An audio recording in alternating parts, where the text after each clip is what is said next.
Miren, les voy a contar una historia de esas que a uno lo dejan con el alma en un puño.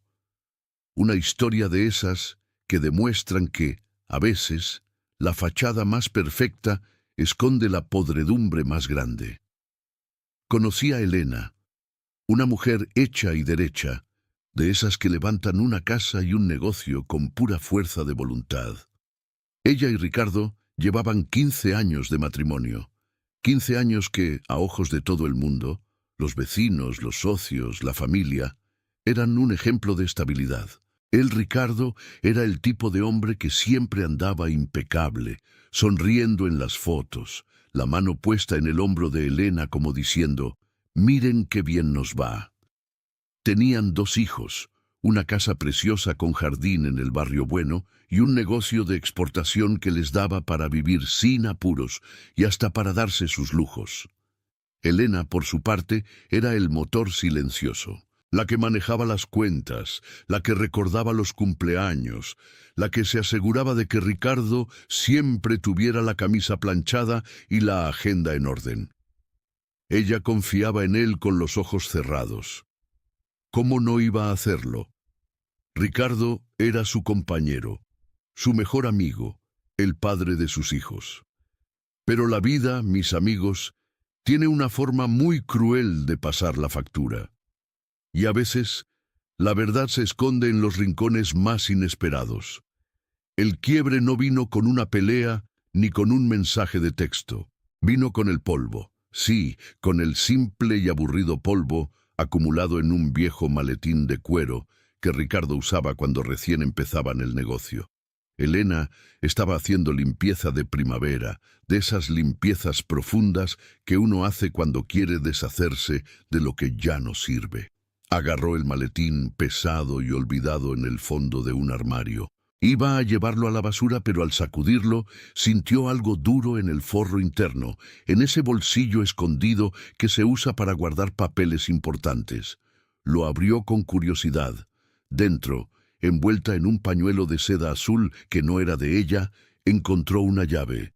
No era una llave de casa ni de carro, era una llave pequeña, grabada con unos números y el logo de un banco. Un banco que no era el principal de ellos, sino uno de esos bancos privados, discretos, que manejan cuentas grandes. En ese momento, mis queridos, a Elena se le heló la sangre. No era desconfiada por naturaleza, pero después de 15 años uno conoce los secretos de su pareja. Y Ricardo nunca le había hablado de esa llave. Nunca. Intentó calmarse.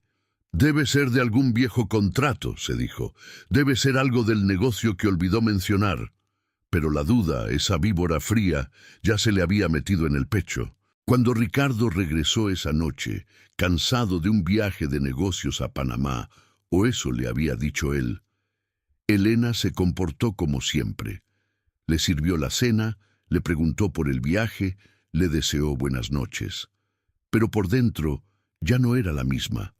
Estaba operando en modo automático. Al día siguiente, mientras Ricardo se iba a la oficina, Elena tomó la llave. Ella no era tonta. Sabía cómo moverse.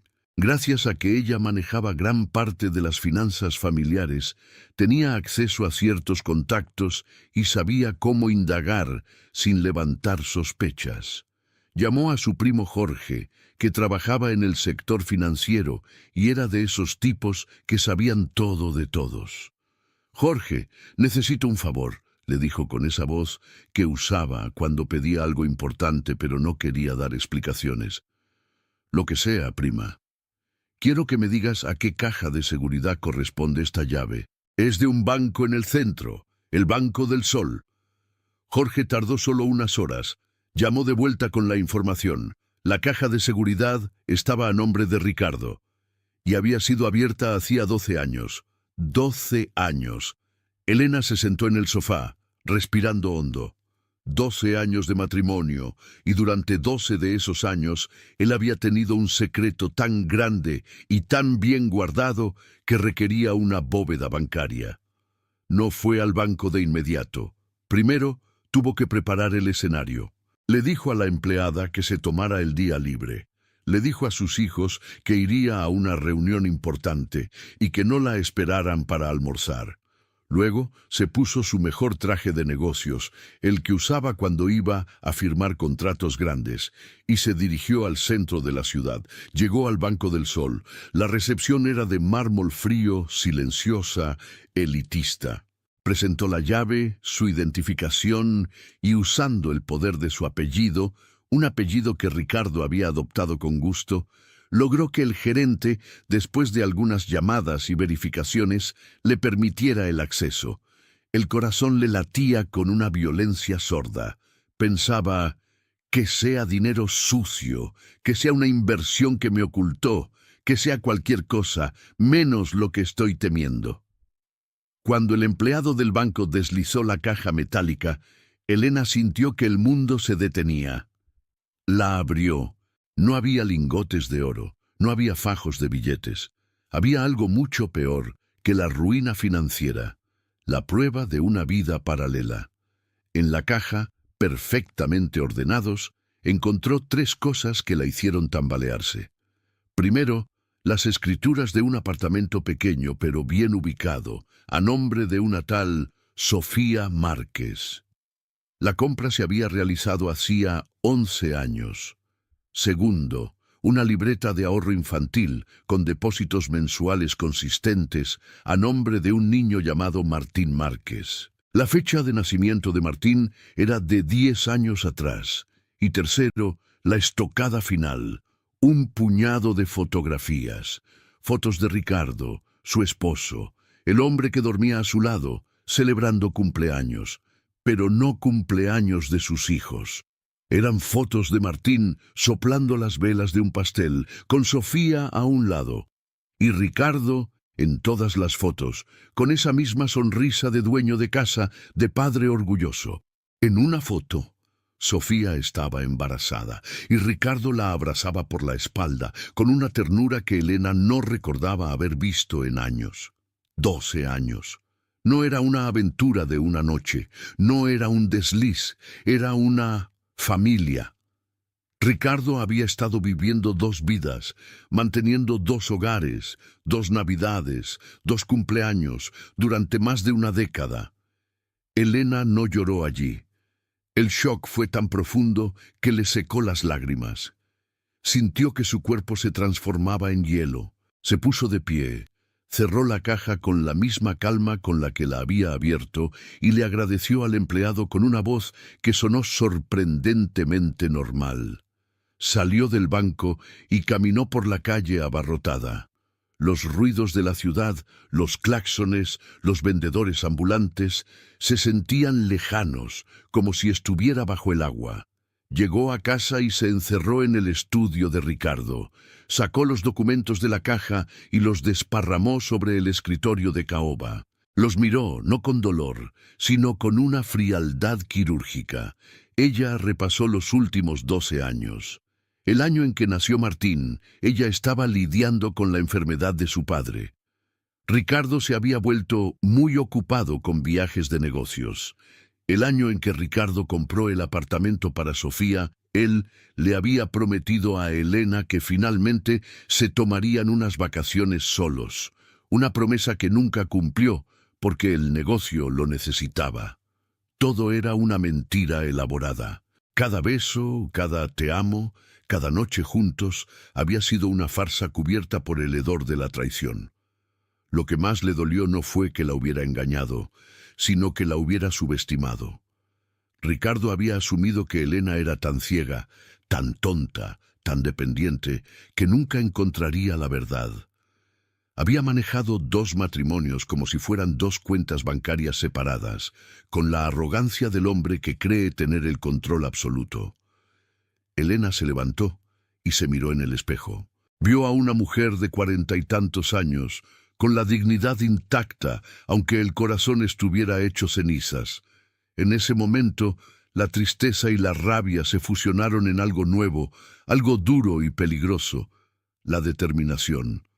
Ricardo esperaba que ella, al descubrirlo, armara un escándalo privado, que gritara, que llorara, que le exigiera explicaciones y que él pudiera manipular la situación con promesas vacías y cheques. Pero Elena ya había superado la fase de la súplica. No, mi querido Ricardo, tú no solo me traicionaste a mí, traicionaste a mis hijos, a mi familia, a todos los que confiaron en la imagen perfecta que construimos. Y si la traición había sido un secreto que afectaba a todos, la venganza, pensó Elena, tenía que ser un espectáculo que nadie pudiera ignorar. Su plan comenzó a tomar forma, lento y metódico, como la construcción de un edificio. No iba a confrontarlo, no iba a darle la oportunidad de mentir. Iba a desmantelar su vida pieza por pieza, de la misma manera que él había desmantelado la de ella. Lo primero era conseguir un aliado de confianza. Volvió a llamar a Jorge, esta vez sin rodeos.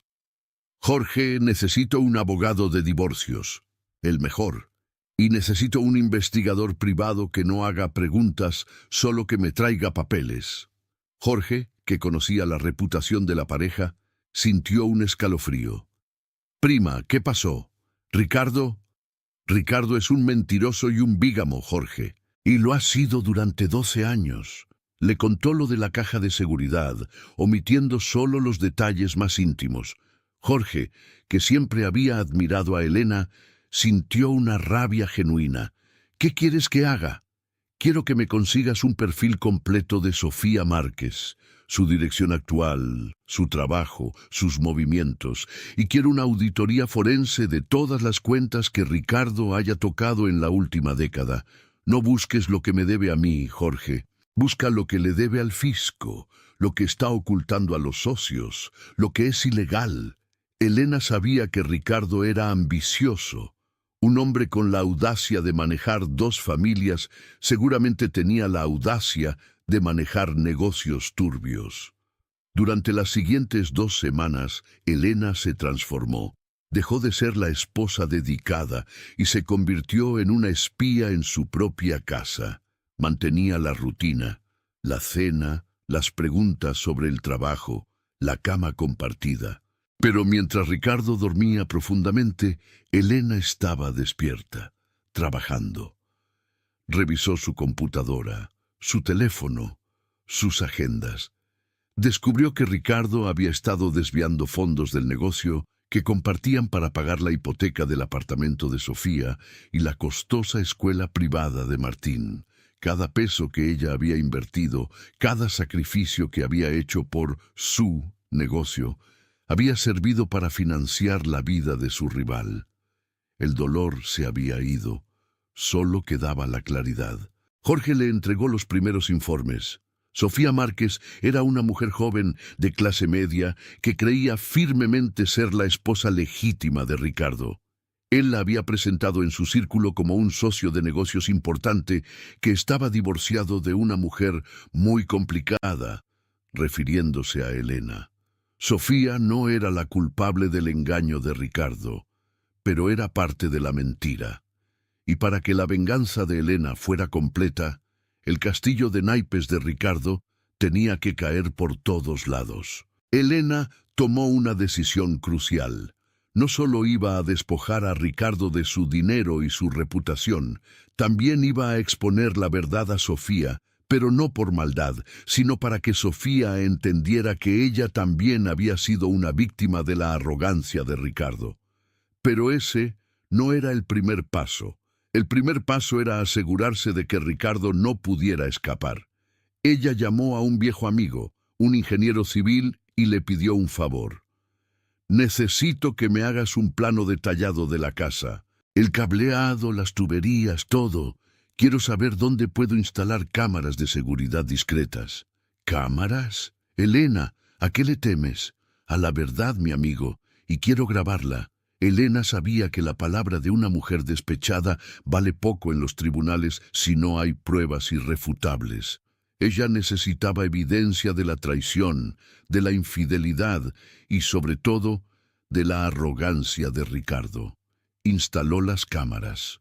En el estudio, en la sala, incluso en el garaje. Solo dejó fuera las habitaciones privadas y esperó. El plan era simple: confrontar a Ricardo en un lugar y momento donde él se sintiera más seguro, más intocable, y grabar su confesión.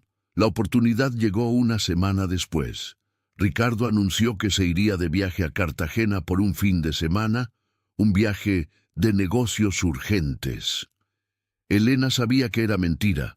Jorge ya le había confirmado que Sofía y Martín también tenían reservaciones para un hotel en la costa ese mismo fin de semana. «Qué lástima, mi amor», dijo Elena, sonriendo de una manera que a Ricardo le pareció perfectamente normal. «Yo tenía planeado un asado grande para la familia el domingo. Tendremos que posponerlo». «Sí, claro, el trabajo es el trabajo», respondió Ricardo, besándola en la frente. Un beso vacío, una costumbre. Mientras Ricardo preparaba su maleta, Elena preparó la suya. No iría a Cartagena. Iba a quedarse en la ciudad, trabajando, puliendo los detalles finales. El viernes, antes de que Ricardo saliera por la puerta, Elena se acercó a él. «Ricardo», dijo ella con una dulzura falsa que ahora le salía natural, «¿te llevas el viejo maletín de cuero? El que usas para los papeles importantes». Ricardo se detuvo. Su rostro no mostró nada, pero Elena vio un microsegundo de tensión en sus ojos. «No, no lo necesito. Solo llevo el laptop y la carpeta de siempre». «Ah, qué bien. Es que lo limpié. Estaba lleno de polvo». Ella lo miró fijamente. Ricardo no sostuvo la mirada. Se despidió apresuradamente y se fue. Elena se quedó en el umbral, viendo cómo su carro se alejaba. El silencio de la casa era ensordecedor. Abrió el viejo maletín. La llave de la caja de seguridad ya no estaba en el forro. Ricardo la había movido. «Tarde, mi amor. Ya es demasiado tarde». Esa noche, Elena se sentó en el estudio. Tenía los informes de Jorge, los planos de la casa, los nombres de los abogados y, lo más importante, una lista de los contactos de Ricardo, sus socios, los miembros de su club social, los padres de los compañeros de la escuela de sus hijos e incluso el párroco de la iglesia donde se casaron. Ella no quería un divorcio tranquilo.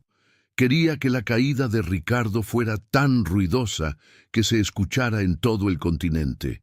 Él había jugado con su vida y su reputación. Ahora ella le enseñaría lo que es el verdadero juego.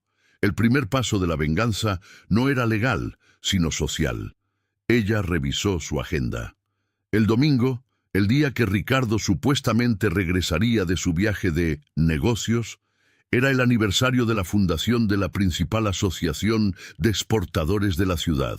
Ricardo no podía faltar, y Elena sabía que él, en su arrogancia, había programado su regreso para justo antes de la cena de gala. Elena sabía que él estaría cansado, confiado y, sobre todo, vulnerable.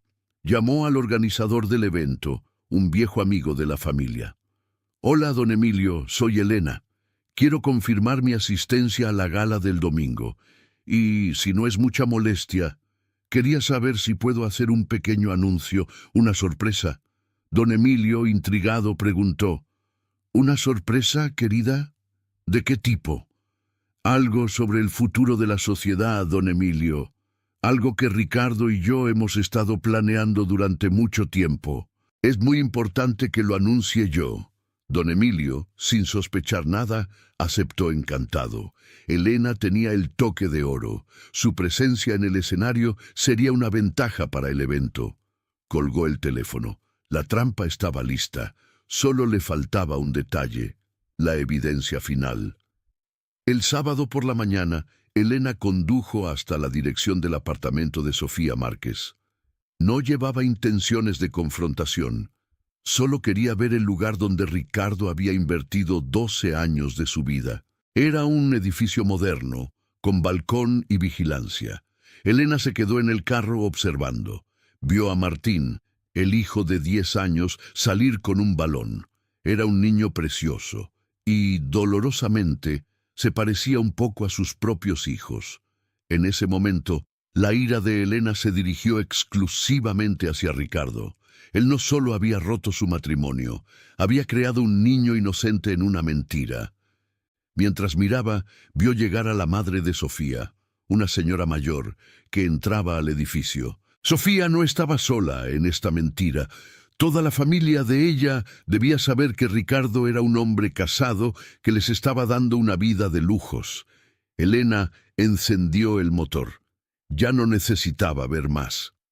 La venganza no era solo por ella, era por sus hijos, para limpiar su nombre y para que la verdad se impusiera sobre la red de mentiras.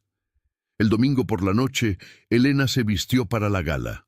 No eligió un vestido cualquiera. Se puso el vestido de seda negra que Ricardo le había regalado en su 10º aniversario, el vestido que él siempre le decía que la hacía ver como una reina. Se maquilló con cuidado, se puso las joyas que él le había regalado y se miró al espejo. No era la esposa traicionada, era la ejecutora. Llegó al gran salón del hotel de la ciudad. El lugar estaba lleno de la élite empresarial, los amigos de toda la vida, los socios, los competidores, todos los que respetaban y admiraban a Ricardo. Elena saludó con sonrisas frías y perfectas.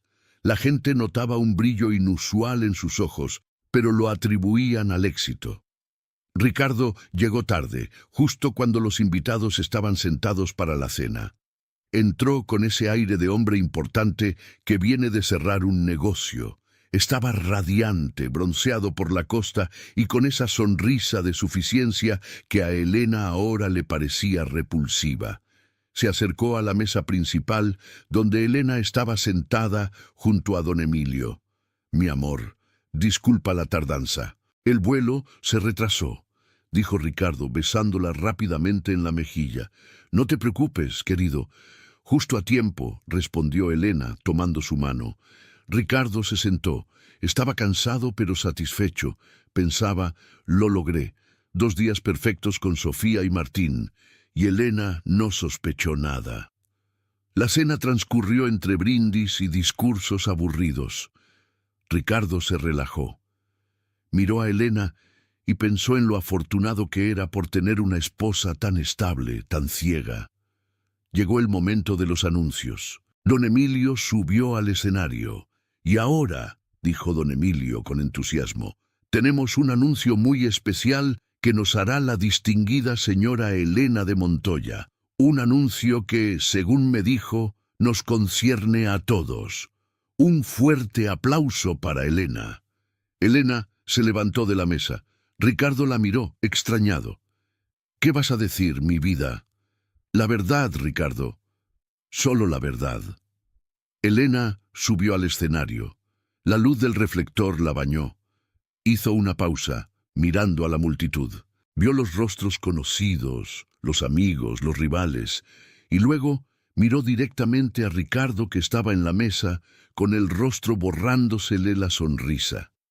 Tomó el micrófono. Su voz, normalmente suave, resonó con una claridad impactante en el salón. «Buenas noches a todos. Es un honor estar aquí. Don Emilio tiene razón. Tengo un anuncio que llevo 12 años planeando». La gente rió.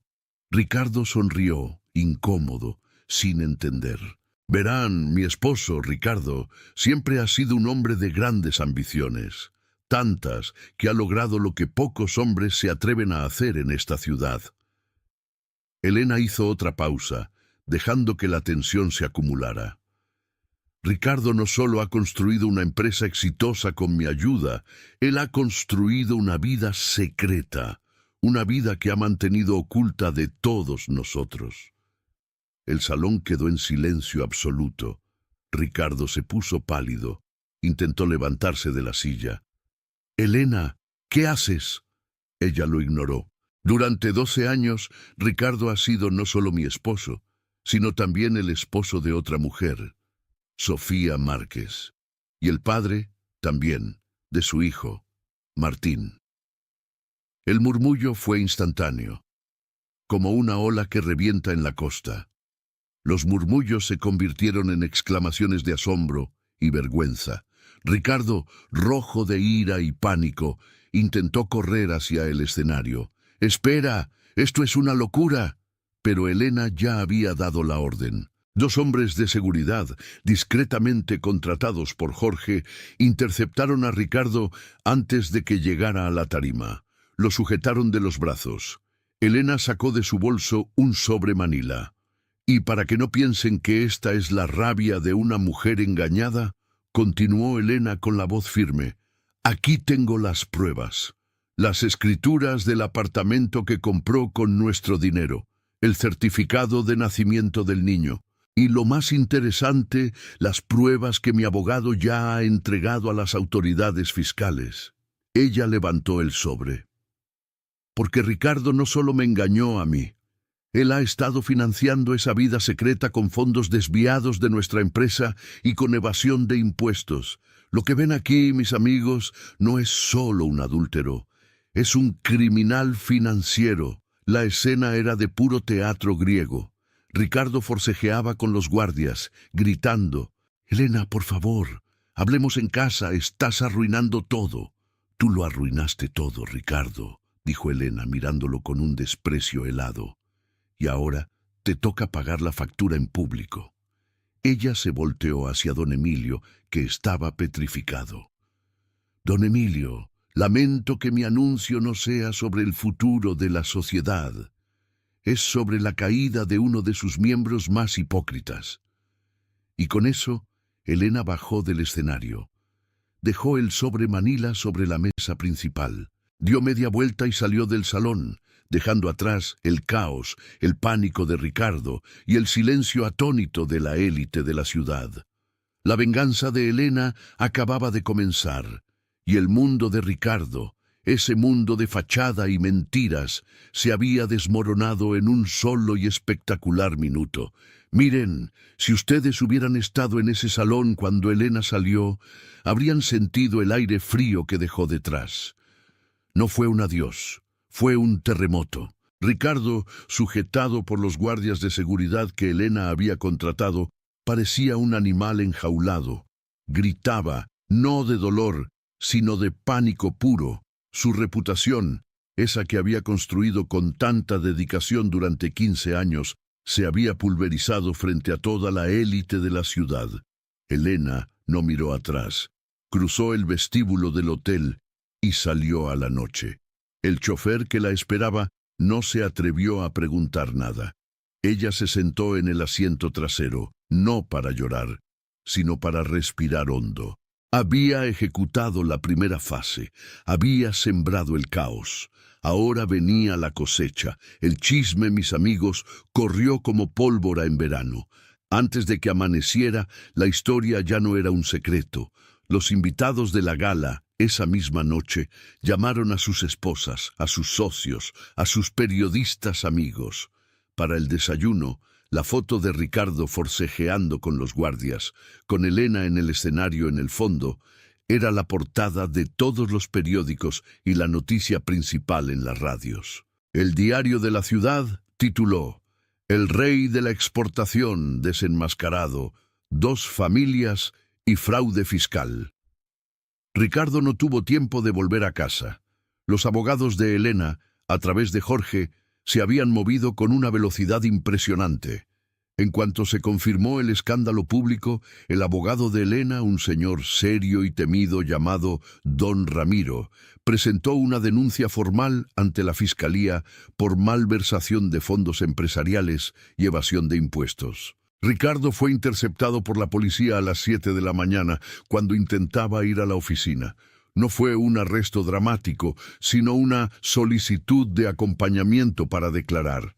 Pero el mensaje era claro. El hombre intocable era ahora un sujeto de investigación. Mientras Ricardo estaba en la estación de policía, tratando de entender cómo su vida perfecta se había desmoronado en una noche, Elena estaba en su oficina, la oficina que compartían en la sede de Montoya Exportaciones. Llegó vestida de ejecutiva, con la barbilla alta. Los empleados, que habían pasado la mañana pegados a Internet, la miraban con una mezcla de lástima, respeto y miedo. Elena convocó al gerente de operaciones y al contador principal. «Señores», dijo ella con una calma aterradora, «como habrán visto, Ricardo está lidiando con algunos problemas personales y legales. A partir de hoy, yo asumo el control total de la empresa». El contador, un hombre nervioso llamado Patricio, intentó protestar. «Señora Elena, legalmente, don Ricardo es...» «Legalmente, Patricio, Ricardo y yo estamos casados bajo sociedad conyugal, y yo soy la administradora de facto. Además», dijo Elena, deslizando una copia de la denuncia fiscal sobre el escritorio, «la empresa está bajo auditoría. Si no cooperan conmigo, serán cómplices de los delitos de Ricardo». Bastó esa amenaza. Patricio se puso blanco. En cuestión de una hora, Elena había bloqueado todas las cuentas bancarias que Ricardo manejaba unilateralmente, había cambiado las claves de acceso a los servidores y había puesto a Jorge a trabajar con un equipo de forenses para rastrear cada centavo que Ricardo había desviado. La casa que compartían, por supuesto, también estaba asegurada. Elena había cambiado las cerraduras la noche anterior, justo después de la gala. Sus hijos, que ya eran adolescentes, estaban en casa de la abuela, protegidos del circo mediático. Elena les había dicho que Ricardo estaba en un viaje de negocios muy, muy largo. Era una mentira temporal, pero necesaria. A media mañana, el teléfono de Elena empezó a sonar sin parar. Era Ricardo, llamando desde la estación, usando el teléfono de su abogado. Elena no contestó. Dejó que don Ramiro, su abogado, manejara la comunicación. La primera comunicación de Ricardo fue de furia. Exigió que Elena retirara las denuncias y que volviera a la normalidad. Amenazó con exponer ciertos secretos de Elena. Don Ramiro, con su voz de mármol, respondió: «Mi cliente, la señora de Montoya, no tiene secretos que comprometan la ley. En cambio, usted, don Ricardo, está siendo investigado por bigamia y fraude fiscal. Le sugiero que se concentre en conseguir una fianza». La segunda comunicación fue de súplica. «Elena, por el amor de Dios, por los niños, por lo que fuimos, no hagas esto, podemos arreglarlo». Elena, que estaba escuchando la conversación grabada en el estudio de su casa, sonrió con frialdad. «Dile, don Ramiro, que la única manera de arreglarlo es que firme el acuerdo de divorcio que le estoy enviando, donde renuncia a toda participación en la empresa». Ricardo se negó, por supuesto. Su ego era más grande que su sentido común. «Ella no puede quedarse con todo. Yo construí esa empresa». «Usted construyó una vida paralela con los fondos de esa empresa, Ricardo». «Y tenemos la evidencia», respondió don Ramiro. «Y aquí, mis amigos, es donde el plan de Elena demostró ser brillante. Ella no solo tenía los documentos de la caja de seguridad, ella tenía las grabaciones de las cámaras que instaló. Durante la semana previa al escándalo, Ricardo, confiado, había tenido varias conversaciones telefónicas en su estudio. Conversaciones donde, entre otras cosas, le explicaba a su contador cómo maquillar las cuentas para justificar los gastos de la casa de Sofía y cómo mover dinero a cuentas en el extranjero. Elena no había necesitado grabarlo hablando con Sofía. Necesitaba grabarlo siendo un criminal. Don Ramiro envió un fragmento de audio a los abogados de Ricardo. La voz de Ricardo, clara como el agua, discutiendo la ingeniería fiscal para evadir millones. El silencio al otro lado de la línea fue el sonido de la derrota. Pero la venganza de Elena no estaría completa si solo destruía a Ricardo en el ámbito legal y social. Había una pieza que faltaba: Sofía Márquez. Elena no sentía odio por Sofía. Sentía una curiosidad fría como la que se tiene por un insecto que ha invadido tu casa. Sofía, después de todo, también era una víctima de la manipulación de Ricardo. El martes, después de asegurarse de que Ricardo estaba lidiando con una fianza astronómica, Elena condujo hasta el apartamento de Sofía. No llamó por teléfono. Simplemente subió y tocó el timbre. Sofía abrió la puerta. Era una mujer de unos 30 y tantos, bonita, con un aire de fragilidad. Estaba pálida, con los ojos hinchados. Obviamente había visto las noticias. ¿Sí?, preguntó Sofía con cautela. Soy Elena, Elena Montoya, la esposa de Ricardo. Sofía se tambaleó. Intentó cerrar la puerta, pero Elena puso el pie con calma. No vine a hacer un escándalo, Sofía. Vine a hablar por ti y por Martín. Sofía dudó. Luego se hizo a un lado. El apartamento era acogedor, con fotos de Ricardo por todas partes. En la repisa, en la mesa auxiliar. Fotos de una vida familiar que para Sofía era real. ¿Qué quiere?, murmuró Sofía con la voz quebrada. Quiero que sepas la verdad completa, no la versión que Ricardo te dio, la de la esposa complicada y divorciada. Elena se sentó en el sofá, como si estuviera en su propia sala. Sacó un sobre.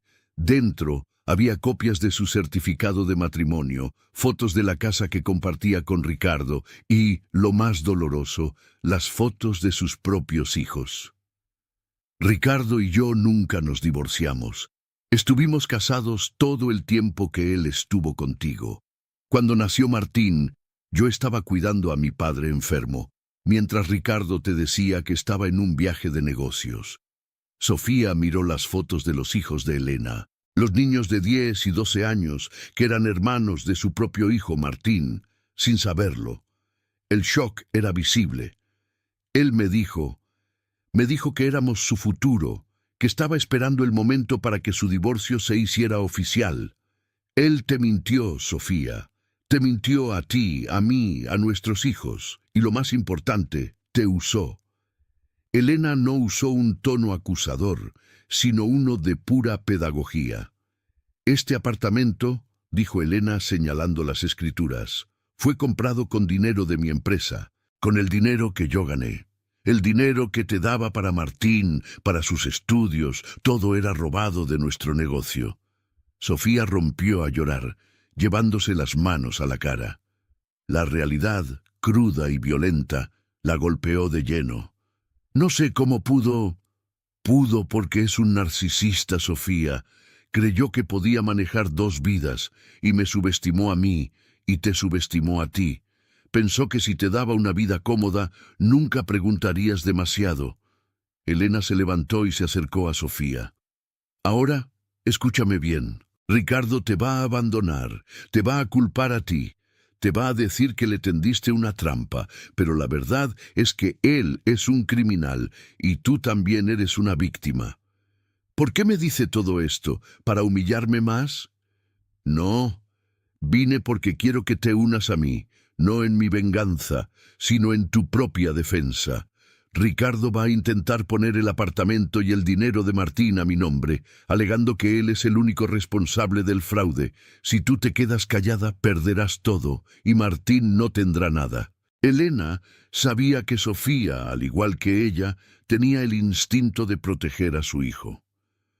Necesito que testifiques en el divorcio, que confirmes que él te mantenía en la oscuridad, que él te decía que estaba divorciado, y que él manejaba todas las finanzas. Si lo haces, mi abogado te garantizará que el bienestar de Martín esté cubierto, que reciba una pensión digna y que él no sea arrastrado por la caída de Ricardo. Sofía miró las fotos de la otra familia, luego las fotos de Martín. La rabia contra Ricardo se encendió en sus ojos. Ya no era una mujer engañada, era una madre dispuesta a luchar. Lo haré, dijo Sofía con firmeza. Voy a decir la verdad. Elena le dio la tarjeta de don Ramiro. Llámalo. No confíes en nada de lo que Ricardo te diga. Él solo piensa en salvarse a sí mismo. Elena salió del apartamento. Había neutralizado a la otra mujer y la había convertido en una aliada silenciosa. La venganza no era solo destruir, era reordenar el mundo que Ricardo había torcido. Mientras tanto, Ricardo, gracias a la fianza, había salido de la estación y se había atrincherado en el apartamento de un socio. estaba furioso. Su mundo se había reducido a llamadas desesperadas a abogados y socios que ahora se negaban a atenderlo. Su primera jugada fue intentar un golpe de estado en la empresa. Llamó a Patricio, el contador, y le ordenó congelar las cuentas bajo su autoridad como socio mayoritario. Pero Elena había anticipado esto. Cuando Ricardo hizo la llamada, Patricio ya estaba en la oficina de Elena, temblando, entregándole todos los recibos y documentos que probaban el desfalco. «Señora Elena, él me obligó, me amenazó con mi familia. Lo sé, Patricio. Por eso, si cooperas, te daremos inmunidad. Ahora, haz lo que Ricardo te pide. Congela las cuentas, pero avísame antes de hacerlo». Elena quería que Ricardo sintiera que todavía tenía un hilo de control, solo para cortárselo de golpe. Ricardo, engañado por la supuesta cooperación de Patricio, llamó a Elena al día siguiente. No la insultó, intentó manipularla. «Elena, mi amor, sé que estás dolida. Fue un error, una estupidez. Pero no podemos destruir la vida de nuestros hijos por esto. Piensa en Mateo y Camila. Necesitan a su padre». Elena, que estaba sentada en el escritorio de su estudio, mirando la pantalla donde se reproducían los videos de su confesión grabada, contestó directamente, sin intermediarios. «¿Piensas en Mateo y Camila, Ricardo? ¿O piensas en que la fiscalía te va a pedir 20 años por fraude? No voy a ir a la cárcel. Esto es un problema civil, Elena. Es un problema criminal, Ricardo, y tú lo hiciste criminal cuando usaste fondos de la empresa para comprarle una vida a otra mujer». Ricardo perdió la calma. «Si no retiras las denuncias, voy a contarles a nuestros hijos todo. Les diré que tú me botaste, que tú estás loca». «Hazlo», dijo Elena, con una voz que era un cuchillo helado. «Pero antes de que lo hagas, pregúntate si quieres que ellos vean el video de tu confesión». Hubo un silencio largo y pesado. «¿De qué hablas?» «Hablo de las cámaras que instalé en el estudio, Ricardo. Mientras tú pensabas que eras el más inteligente, yo estaba grabando cada palabra. Grabé cuando le dijiste a Patricio cómo desviar el dinero. Grabé cuando le dijiste a don Jorge que estabas limpiando las cuentas antes de la auditoría». Ricardo sintió que el aire se le iba de los pulmones. Había sido grabado en su santuario, en su zona de confort. La mujer que él consideraba simple y predecible había anticipado cada uno de sus movimientos. «No, no puedes hacer eso. Es ilegal». «No lo es, Ricardo. Es mi casa. Y en el contexto de un divorcio por fraude y bigamia, es la prueba que necesito para que pierdas hasta la camisa que llevas puesta. Me vas a dejar en la calle. Tú te pusiste en la calle, mi vida. Yo solo estoy barriendo los pedazos». Elena colgó el teléfono. No había lugar para la negociación. El chantaje de Ricardo sobre los hijos no funcionaría, porque Elena tenía la verdad documentada. La siguiente fase del plan de Elena era la más compleja: la toma de control de la empresa en el ámbito público y legal.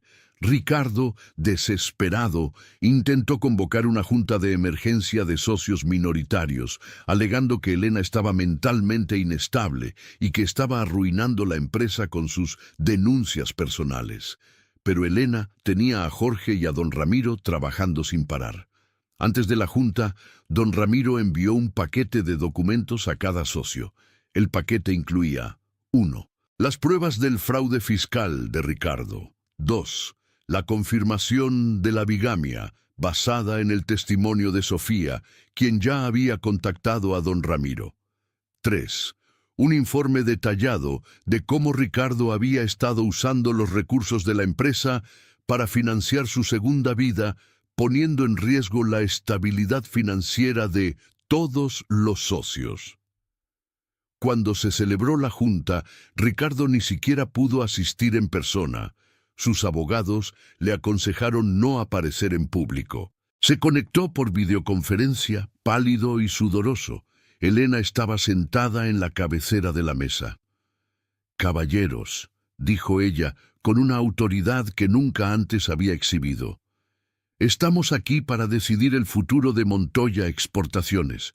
O mantenemos a un criminal al mando, arriesgándonos a que la empresa sea embargada por el fisco, o tomamos medidas drásticas. Los socios, hombres de negocios pragmáticos, no dudaron. Su dinero era más importante que la lealtad a un hombre caído. Uno por uno, votaron. La moción fue unánime. Ricardo Montoya sería destituido de su cargo como presidente y administrador, y Elena asumiría el control total para sanear las finanzas y negociar con el fisco. Ricardo, viendo la votación en la pantalla, explotó. «¡Son unos traidores! Elena, esto es ilegal». Elena miró a la cámara. «Ricardo, esto es legal y es tu culpa. Ahora te pido que te desconectes. Tenemos trabajo que hacer». La pantalla se apagó. Ricardo había perdido el negocio de su vida. Pero la humillación no terminó ahí. Elena sabía que Ricardo valoraba su imagen social por encima de todo. Ella quería asegurarse de que su caída fuera completa, total y sin posibilidad de redención. Decidió que la prensa, que ya estaba hambrienta, debía tener la historia completa. Convocó una rueda de prensa en la sede de la empresa.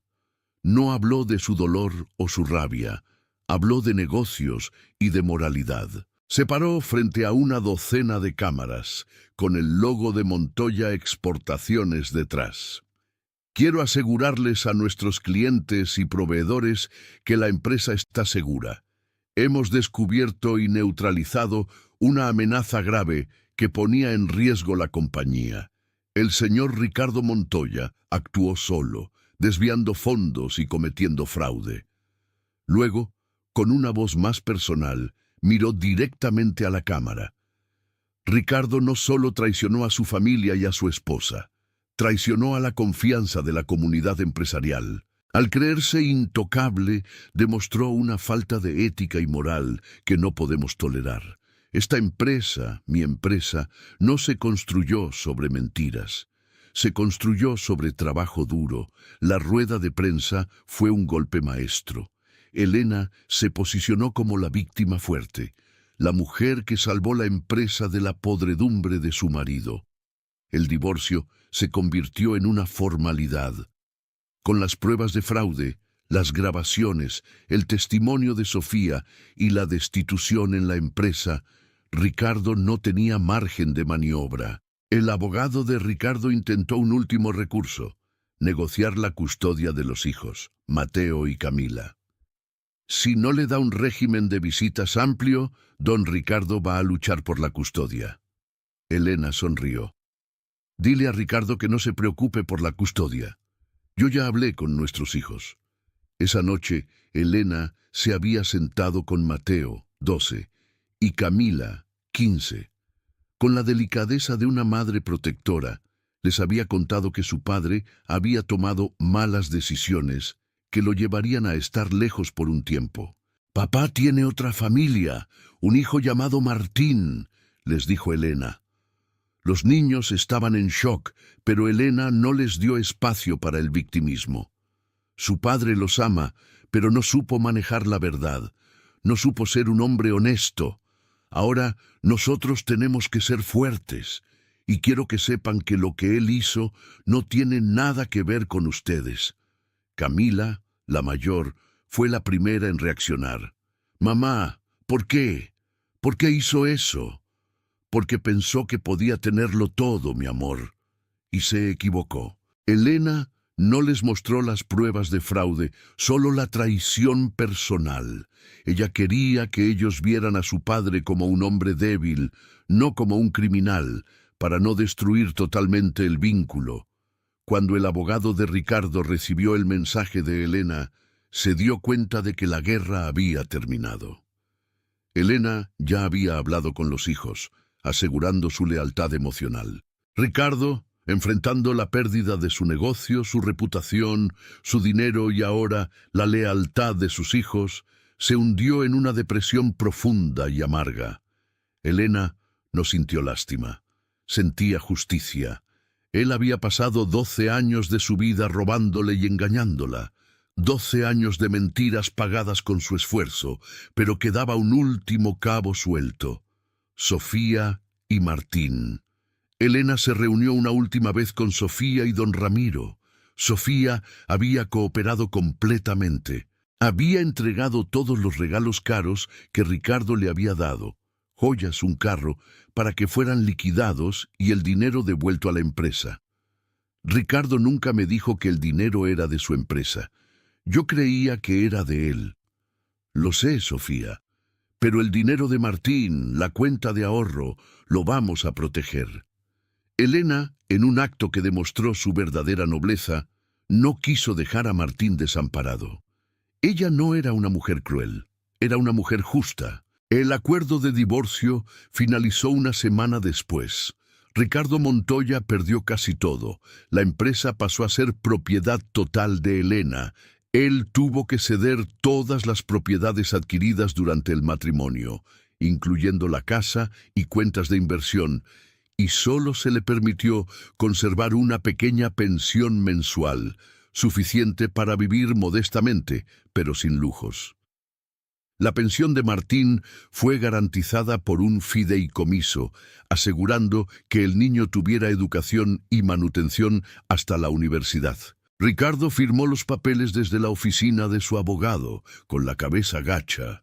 Había pasado de ser el rey de la exportación a un paria. La venganza de Elena, sin embargo, no terminó con la firma del divorcio.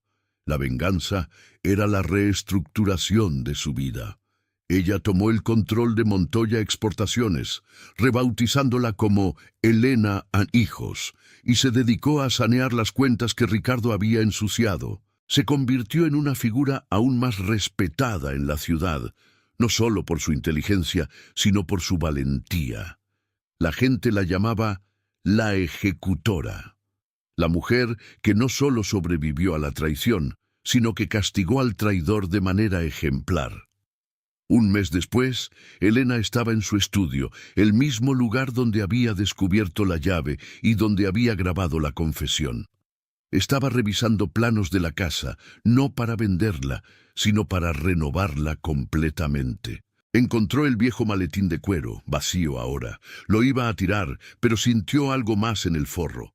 Sacó un papel doblado. Era una carta, escrita a mano, sin fecha. La carta era de Ricardo, pero no estaba dirigida a ella. Estaba dirigida a Sofía. Elena se sentó y la leyó, con una curiosidad que ya no era dolorosa, sino puramente analítica. Ricardo le escribía a Sofía sobre un viaje de negocios a Miami que estaba a punto de hacer. Hablaba de comprarle un collar, y luego al final había un párrafo que heló a Elena, no por la traición, sino por la profundidad de la mentira. Mi amor, la vida con Elena es un fastidio. Es una mujer tan aburrida, tan dedicada solo a los números. Ella me da la estabilidad, pero tú me das la vida. No te preocupes por el divorcio. Ella es tan tonta que cree que estamos bien. Pronto todo será nuestro, y le daré su parte para que se calle y se vaya. Tú y Martín son mi verdadera familia, y pronto viviremos sin escondites. Elena sintió una punzada de algo que no era rabia, sino asco. Él no solo la había engañado, la había despreciado, la había llamado tonta, aburrida. Ella tomó la carta, la puso en un sobre y marcó el número de don Ramiro. Don Ramiro, tengo una última prueba para el juez. La carta de Ricardo a la señora Márquez. Demuestra la premeditación y el desprecio. Elena, ya no la necesitamos. El caso está cerrado. No es para el caso legal, don Ramiro, es para el caso social. Quiero que la prensa tenga la carta, quiero que todo el mundo sepa lo que Ricardo pensaba de la mujer que le construyó su imperio. Don Ramiro suspiró. Conocía el deseo de justicia de Elena. Lo haré, Elena, pero ya no queda nada de él. ¿No es suficiente? Nunca es suficiente cuando la mentira es tan grande, don Ramiro. Y así fue. La carta se filtró. La humillación de Ricardo se completó con la revelación de su desprecio. La gente no solo lo vio como un adúltero y un ladrón, sino como un ingrato. Elena había ganado, había recuperado su vida, su dignidad y su negocio. Se había convertido en la dueña de su destino. Pero la historia, mis amigos, no termina con la caída del traidor. A veces, la venganza más dulce es el renacimiento de la víctima. Y Elena, ahora libre de Ricardo, estaba lista para empezar a construir un futuro donde la única verdad fuera la que ella misma creara. El camino no era fácil, pero ahora ella tenía el control total.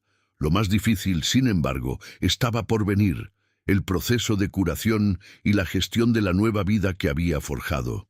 Una vida de poder, pero también de soledad. Continúa. Miren, si ustedes piensan que la venganza es un plato que se come frío, les digo que a veces es un plato que se come caliente, hirviendo, y que deja un sabor a hierro en la boca. Elena había logrado la justicia, sí, pero la justicia, en el mundo real de los negocios y la familia, no es el final de la historia, es solo la apertura del telón. La primera semana después del divorcio fue un torbellino. Elena se había transformado de la señora de Montoya en Elena Montoya, la ejecutora. Y no era un apodo cariñoso. La gente la respetaba, pero también le temía. En los círculos empresariales se susurraba: «No te metas con esa mujer». Lo desmanteló sin levantar la voz. Su oficina, ahora oficialmente la sede de Elena Hijos, era un campo de batalla legal y financiero. Jorge y don Ramiro se instalaron allí casi de forma permanente, liderando el saneamiento. El fraude de Ricardo era mucho más profundo de lo que Elena había imaginado. No solo había desviado fondos para Sofía, había creado una red de empresas fantasma en paraísos fiscales para ocultar ganancias, evadir impuestos y, de paso, robar a los socios minoritarios. «Elena», le dijo Jorge una tarde con la cabeza entre las manos, «Ricardo es un genio, pero un genio podrido. Lo que hizo aquí podría tumbar a media docena de ejecutivos en cualquier otro país». «Pues que caiga», respondió Elena sin un atisbo de duda, «y que caigan todos los que lo ayudaron. Quiero nombres y apellidos, Jorge. Nadie que haya sido cómplice de su podredumbre se queda en esta empresa». La purga fue silenciosa pero implacable. Patricio, el contador que había cooperado, fue el único que se salvó, relegado a un puesto menor, bajo la constante supervisión de un nuevo equipo de auditoría. Varios gerentes de alto nivel, que habían hecho la vista gorda o habían participado directamente en el desfalco, fueron despedidos y sus casos entregados a la fiscalía. Elena no solo estaba limpiando el dinero, estaba limpiando la moral de la empresa. Ella entendía que la reputación de su negocio era tan frágil como el cristal en ese momento. Si los clientes pensaban que la empresa operaba con trampas, huirían. Ella se reunió con todos los clientes importantes, uno por uno.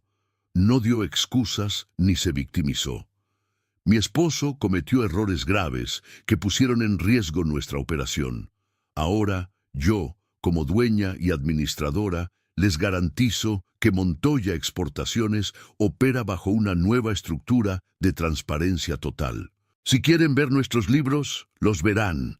Si quieren auditar nuestras cuentas, tienen mi permiso».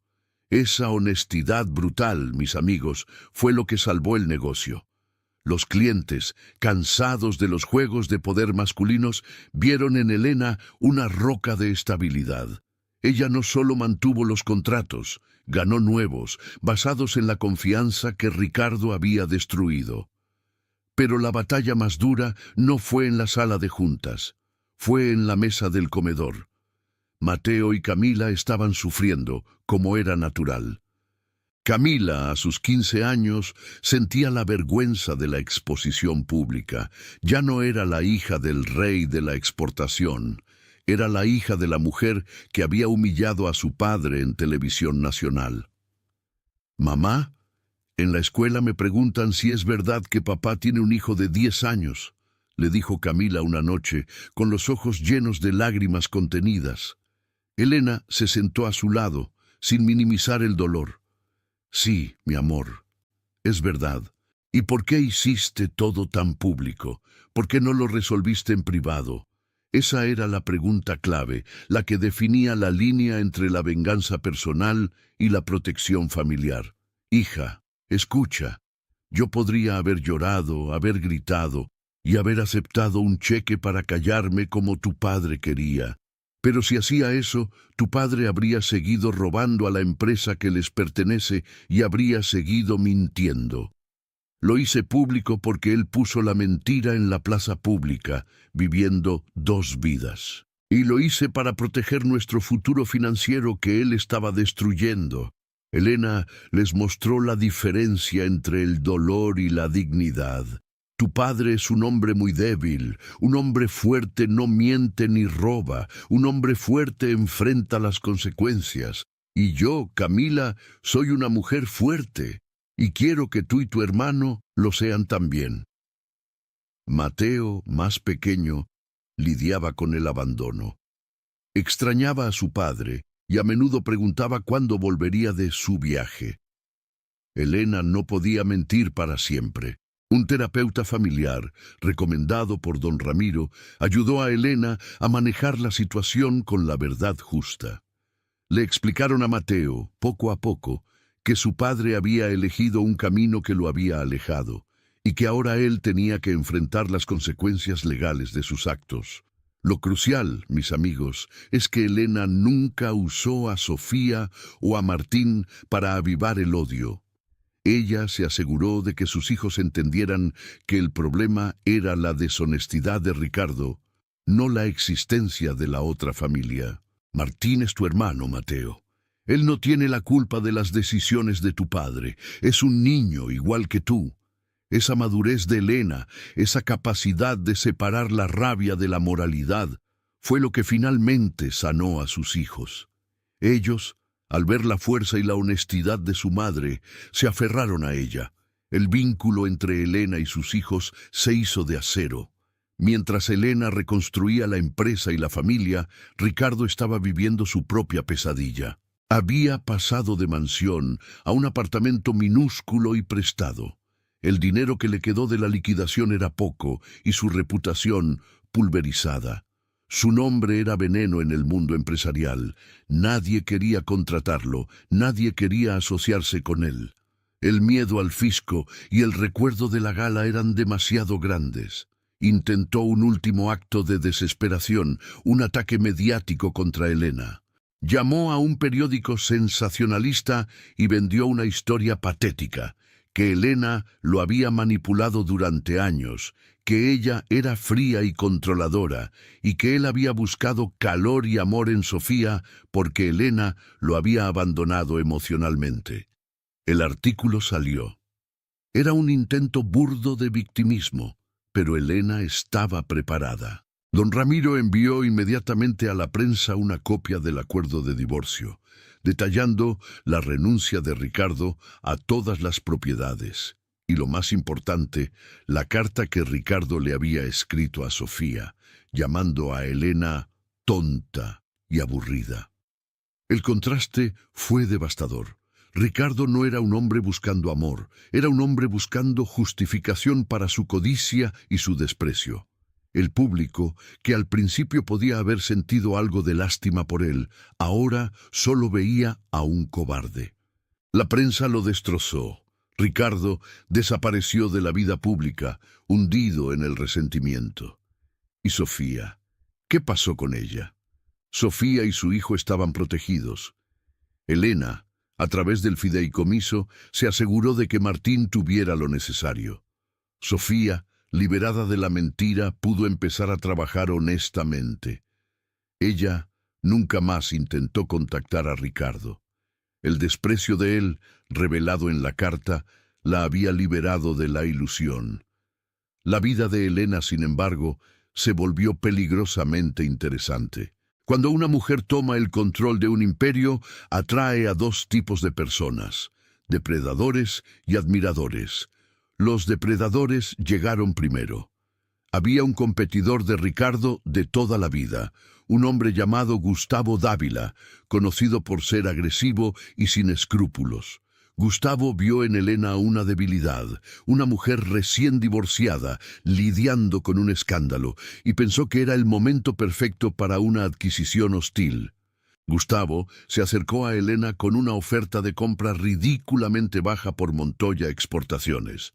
«Elena», dijo él, en un almuerzo de negocios con una sonrisa demasiado grande, «has demostrado ser valiente, pero el mundo de la exportación es brutal. Deja que yo me encargue de esto, te doy una buena suma, te retiras con dignidad y te olvidas de los problemas». Elena lo escuchó con calma, cruzando los brazos sobre la mesa. «Don Gustavo, ¿usted cree que después de desmantelar a mi esposo por robarme, voy a venderle la empresa a usted por una miseria?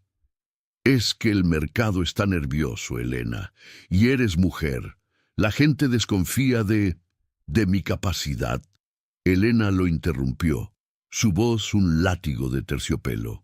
«Don Gustavo, en los últimos 6 meses, yo misma descubrí un fraude masivo. Enfrenté a mi esposo en público, salvé esta empresa de la bancarrota fiscal y mantuve a flote el 90% de nuestros contratos. ¿Qué ha hecho usted, además de sentarse a esperar mi caída?» Gustavo se puso incómodo. «Mire, Elena, la oferta es seria. Y mi respuesta también lo es. Si vuelve a intentar un acercamiento hostil o a sembrar dudas sobre mi gestión, don Gustavo, le prometo que el fisco se interesará por sus propias cuentas. Yo sé cómo funcionan las auditorías y conozco la documentación. No me subestime, o será el próximo Ricardo». Gustavo Dávila se fue del almuerzo pálido y humillado. Elena había enviado un mensaje claro a toda la competencia. Su fuerza no era temporal, era permanente. Pero luego llegaron los admiradores. Y aquí es donde la soledad de Elena se puso a prueba. Elena era ahora una mujer poderosa, elegante y libre. De repente, los hombres que antes solo la veían como la esposa de Ricardo, empezaron a verla con otros ojos. Ejecutivos, socios, incluso algunos solteros maduros de su círculo social, comenzaron a invitarla a cenas, a eventos. Ella, que había pasado 15 años dedicada a un hombre que la había llamado aburrida, se encontró en el centro de atención. Había un hombre en particular, Daniel, un arquitecto divorciado y encantador, que fue persistente. Le enviaba flores, la invitaba a conciertos y la trataba con un respeto genuino. Una noche, Elena aceptó cenar con él. Por primera vez en meses, se permitió bajar la guardia un poco. Daniel era inteligente, divertido, y la hacía sentir vista, no analizada. Mientras cenaban, Daniel le preguntó: «Elena, ¿cómo pudiste seguir con él tanto tiempo, sabiendo que te mentía?» Elena sonrió con tristeza. «No lo supe, Daniel. Esa es la trampa de la traición. Te hace dudar de tu propia percepción. Pero cuando lo descubrí, no hubo marcha atrás. Eres una mujer increíblemente fuerte. No, fui una mujer tonta durante mucho tiempo. Ahora, solo soy precavida». Y esa era la verdad. El trauma de la traición era como una cicatriz invisible. Ella podía ser amable, sonreír, pero la confianza estaba rota. Cada vez que Daniel la miraba con afecto, una voz interior le gritaba: «¿Es real? ¿Qué esconde? ¿Hay otra llave en su bolsillo?». La paranoia era un efecto secundario de la venganza. Ella había descubierto la capacidad humana de la mentira en su forma más pura, y ahora le costaba creer en la bondad desinteresada. Después de esa cena, Elena decidió que no estaba lista. No podía permitirse un error más. Su energía tenía que estar enfocada en sus hijos y en la empresa. La soledad, por dolorosa que fuera, era más segura que la vulnerabilidad. «Gracias, Daniel. Eres un hombre maravilloso, pero necesito tiempo, mucho tiempo». Daniel, con la madurez de quien entiende el dolor, aceptó. Elena regresó a su casa, esa mansión que ahora era completamente suya, pero que se sentía demasiado grande. Recorrió los pasillos. La casa estaba limpia, renovada, libre del fantasma de Ricardo. Pero el silencio era pesado. Una noche, mientras revisaba las cuentas de la empresa, se encontró con un detalle curioso, una pequeña cuenta de inversión que Ricardo había abierto hace 15 años, justo antes de casarse, y que nunca había tocado. No era parte del fraude, porque la había abierto antes de que fundaran la empresa. Era su dinero personal, un fondo de emergencia que él había olvidado por completo. Elena, por curiosidad, revisó el estado de cuenta. Había una cantidad modesta, y un beneficiario, su madre, que había fallecido hacía 5 años. Era un recuerdo de un Ricardo más joven, más simple, antes de que la avaricia y la doble vida lo consumieran. Un Ricardo que sí había amado a su madre y que había tenido un plan de vida honesto. Elena sintió un breve pinchazo de melancolía por lo que pudo haber sido. Pero ese sentimiento duró solo un segundo. El hombre que había escrito que ella era aburrida había matado a ese hombre. Ella liquidó la cuenta y donó el dinero a un refugio de animales, a nombre de su madre. Cerrar ese último capítulo emocional fue liberador. El tiempo pasó y Elena se consolidó. 6 meses después del divorcio, Montoya Exportaciones estaba más fuerte que nunca. Ella ya no necesitaba a don Ramiro para las negociaciones diarias, ni a Jorge para el análisis financiero. Ella misma era la autoridad. Había aprendido el negocio desde adentro, con una maestría que superaba la de Ricardo. Ella cambió el nombre de la empresa a E&H Global. Ya no era solo una empresa familiar, era una marca de poder. Pero la vida siempre encuentra la manera de recordarte que el pasado tiene largas garras. Un día, en el centro de la ciudad, mientras Elena salía de una reunión con el alcalde, lo vio. Ricardo. Estaba a una distancia prudente, en la acera opuesta, esperando un autobús. Ya no era el hombre elegante e impecable. Vestía ropa gastada, su cabello estaba descuidado y su postura era la de un hombre vencido. Llevaba en la mano una bolsa de plástico de una tienda de comestibles barata. Sus ojos se encontraron. El corazón de Elena no latió más rápido. No sintió rabia ni triunfo. Solo sintió una calma fría. Ricardo intentó sonreír, esa vieja sonrisa de suficiencia que ahora solo se veía patética en su rostro demacrado. Hizo un leve gesto con la mano, como si fueran viejos conocidos que se cruzan por casualidad.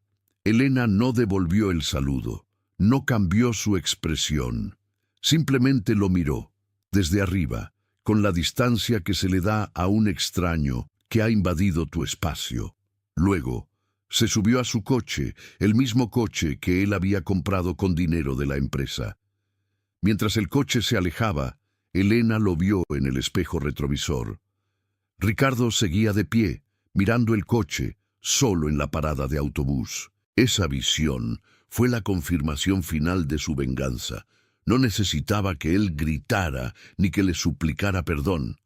Verlo reducido a un hombre ordinario, sin poder ni respeto, era la prueba de que la justicia se había cumplido.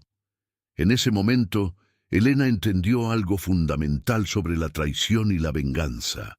La venganza no era la destrucción del otro, era la reconstrucción de uno mismo. Ricardo había elegido su destino.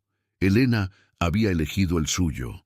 Pero la historia de Elena, mis amigos, no puede terminar aquí, porque una mujer con tanto poder, que ha luchado tanto por su independencia, no se queda sentada.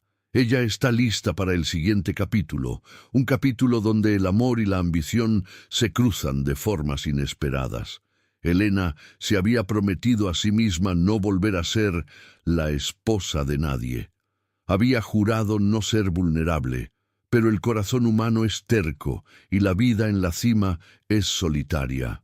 Unos meses después, en una convención de exportadores en Miami, el mismo lugar donde Ricardo había estado con Sofía años atrás, Elena se encontró con un desafío diferente a cualquier otro. Ella estaba dando una conferencia magistral sobre ética empresarial y transparencia. Su historia era conocida y su presencia inspiraba respeto. Al final de su discurso, un hombre se acercó. No era un empresario de su círculo habitual. Era un hombre de unos 50 años, alto, de cabello canoso y ojos penetrantes, vestido con la elegancia sobria de un hombre de mundo. «Señora Montoya», dijo él, con un acento que Elena identificó como español, pero con la suavidad de quien ha vivido en Latinoamérica. «Mi nombre es Alejandro Vidal. Su historia es impresionante». «Gracias, señor Vidal». «No, no es solo la historia, es la gestión. He estado siguiendo su empresa. Lo que usted hizo en 6 meses es un milagro. Su antiguo esposo era un niño jugando a los negocios. Usted es la verdadera jugadora». Elena se sintió halagada, pero la cautela era su segunda naturaleza. «¿Y a qué se dedica usted, señor Vidal?» «Soy inversor y estoy buscando un socio en Latinoamérica con su nivel de integridad y visión». Alejandro Vidal no era un depredador, era un hombre que reconocía el poder. Elena lo escuchó. Él le propuso una alianza estratégica, una expansión de ENH global hacia Europa, con un capital de riesgo que duplicaría la capacidad de la empresa en un año. Era una oportunidad de oro, el tipo de oportunidad que consolidaría a Elena como una figura global. Ella, sin embargo, dudó, no por el negocio, sino por el hombre. Alejandro era brillante, encantador, y había algo en su mirada que la hacía sentir esa peligrosa emoción: interés. «Tengo que pensarlo, señor Vidal. Mi empresa es mi vida, y su vida es su empresa, lo entiendo. Pero los negocios, como la vida, son más emocionantes cuando se comparten. No le pido que confíe en mí ahora. Le pido que me dé la oportunidad de demostrar que no todos los hombres son Ricardo Montoya». Esa noche, Elena regresó a su hotel. Estaba en una encrucijada. Podía quedarse en la seguridad de su fortaleza manejando su negocio sola, o podía arriesgarse a una alianza que la llevaría a la cima del mundo empresarial. Y de paso, arriesgarse a abrir su corazón de nuevo. La Elena de hace un año habría huido. La Elena de hoy, la ejecutora, sabía que el verdadero coraje no era la venganza, sino la capacidad de avanzar sin miedo, incluso cuando el riesgo era personal. Ella tomó el teléfono. Mañana se reuniría con Alejandro Vidal, no para cenar ni para hablar de flores, para hablar de números, de contratos y quizás para ver si había espacio para un futuro que no estuviera marcado por las mentiras del pasado. El camino de Elena hacia el poder estaba pavimentado con la caída de Ricardo, pero su destino final dependía de su capacidad para confiar en sí misma y tal vez en alguien más. Y eso, mis amigos, es el verdadero desafío del renacimiento. Continúa. Miren, si ustedes piensan que la venganza es un plato que se come frío, les digo que a veces es un plato que se come caliente, hirviendo, y que deja un sabor a hierro en la boca. Elena había logrado la justicia, sí, pero la justicia, en el mundo real de los negocios y la familia, no es el final de la historia, es solo la apertura del telón. La primera semana después del divorcio fue un torbellino. Elena se había transformado de la señora de Montoya en Elena Montoya, la ejecutora, y no era un apodo cariñoso. La gente la respetaba, pero también le temía. En los círculos empresariales se susurraba: «No te metas con esa mujer», lo desmanteló sin levantar la voz. Su oficina, ahora oficialmente la sede de Elena Hijos, era un campo de batalla legal y financiero. Jorge y don Ramiro se instalaron allí casi de forma permanente, liderando el saneamiento. El fraude de Ricardo era mucho más profundo de lo que Elena había imaginado. No solo había desviado fondos para Sofía, había creado una red de empresas fantasma en paraísos fiscales para ocultar ganancias. evadir impuestos y, de paso, robar a los socios minoritarios. «Elena», le dijo Jorge una tarde con la cabeza entre las manos, «Ricardo es un genio, pero un genio podrido. Lo que hizo aquí podría tumbar a media docena de ejecutivos en cualquier otro país». «Pues que caiga», respondió Elena sin un atisbo de duda, «y que caigan todos los que lo ayudaron. Quiero nombres y apellidos, Jorge. Nadie que haya sido cómplice de su podredumbre se queda en esta empresa». La purga fue silenciosa pero implacable. Patricio, el contador que había cooperado, fue el único que se salvó, relegado a un puesto menor, bajo la constante supervisión de un nuevo equipo de auditoría. Varios gerentes de alto nivel, que habían hecho la vista gorda o habían participado directamente en el desfalco, fueron despedidos y sus casos entregados a la fiscalía. Elena no solo estaba limpiando el dinero, estaba limpiando la moral de la empresa. Ella entendía que la reputación de su negocio era tan frágil como el cristal en ese momento. Si los clientes pensaban que la empresa operaba con trampas, huirían. Ella se reunió con todos los clientes importantes, uno por uno. No dio excusas ni se victimizó. «Mi esposo cometió errores graves que pusieron en riesgo nuestra operación. Ahora, yo, como dueña y administradora, les garantizo que Montoya Exportaciones opera bajo una nueva estructura de transparencia total. Si quieren ver nuestros libros, los verán. Si quieren auditar nuestras cuentas, tienen mi permiso». Esa honestidad brutal, mis amigos, fue lo que salvó el negocio.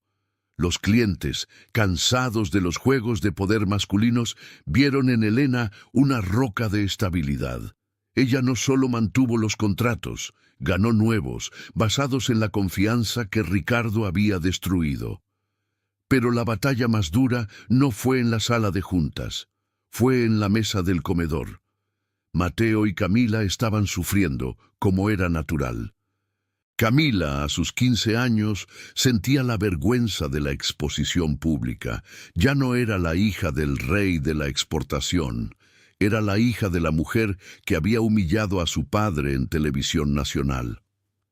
«Mamá, en la escuela me preguntan si es verdad que papá tiene un hijo de 10 años», le dijo Camila una noche, con los ojos llenos de lágrimas contenidas. Elena se sentó a su lado, sin minimizar el dolor. «Sí, mi amor, es verdad. ¿Y por qué hiciste todo tan público? ¿Por qué no lo resolviste en privado?». Esa era la pregunta clave, la que definía la línea entre la venganza personal y la protección familiar. «Hija, escucha. Yo podría haber llorado, haber gritado y haber aceptado un cheque para callarme como tu padre quería. Pero si hacía eso, tu padre habría seguido robando a la empresa que les pertenece y habría seguido mintiendo. Lo hice público porque él puso la mentira en la plaza pública, viviendo 2 vidas. Y lo hice para proteger nuestro futuro financiero que él estaba destruyendo». Elena les mostró la diferencia entre el dolor y la dignidad. «Tu padre es un hombre muy débil, un hombre fuerte no miente ni roba, un hombre fuerte enfrenta las consecuencias. Y yo, Camila, soy una mujer fuerte, y quiero que tú y tu hermano lo sean también». Mateo, más pequeño, lidiaba con el abandono. Extrañaba a su padre y a menudo preguntaba cuándo volvería de su viaje. Elena no podía mentir para siempre. Un terapeuta familiar, recomendado por don Ramiro, ayudó a Elena a manejar la situación con la verdad justa. Le explicaron a Mateo, poco a poco, que su padre había elegido un camino que lo había alejado, y que ahora él tenía que enfrentar las consecuencias legales de sus actos. Lo crucial, mis amigos, es que Elena nunca usó a Sofía o a Martín para avivar el odio. Ella se aseguró de que sus hijos entendieran que el problema era la deshonestidad de Ricardo, no la existencia de la otra familia. «Martín es tu hermano, Mateo. Él no tiene la culpa de las decisiones de tu padre. Es un niño igual que tú. Esa madurez de Elena, esa capacidad de separar la rabia de la moralidad, fue lo que finalmente sanó a sus hijos. Ellos, al ver la fuerza y la honestidad de su madre, se aferraron a ella. El vínculo entre Elena y sus hijos se hizo de acero. Mientras Elena reconstruía la empresa y la familia, Ricardo estaba viviendo su propia pesadilla. Había pasado de mansión a un apartamento minúsculo y prestado. El dinero que le quedó de la liquidación era poco y su reputación pulverizada. Su nombre era veneno en el mundo empresarial. Nadie quería contratarlo, nadie quería asociarse con él. El miedo al fisco y el recuerdo de la gala eran demasiado grandes. Intentó un último acto de desesperación, un ataque mediático contra Elena. Llamó a un periódico sensacionalista y vendió una historia patética, que Elena lo había manipulado durante años, que ella era fría y controladora, y que él había buscado calor y amor en Sofía porque Elena lo había abandonado emocionalmente. El artículo salió. Era un intento burdo de victimismo, pero Elena estaba preparada. Don Ramiro envió inmediatamente a la prensa una copia del acuerdo de divorcio, detallando la renuncia de Ricardo a todas las propiedades, y lo más importante, la carta que Ricardo le había escrito a Sofía, llamando a Elena tonta y aburrida. El contraste fue devastador. Ricardo no era un hombre buscando amor, era un hombre buscando justificación para su codicia y su desprecio. El público, que al principio podía haber sentido algo de lástima por él, ahora solo veía a un cobarde. La prensa lo destrozó. Ricardo desapareció de la vida pública, hundido en el resentimiento. ¿Y Sofía? ¿Qué pasó con ella? Sofía y su hijo estaban protegidos. Elena, a través del fideicomiso, se aseguró de que Martín tuviera lo necesario.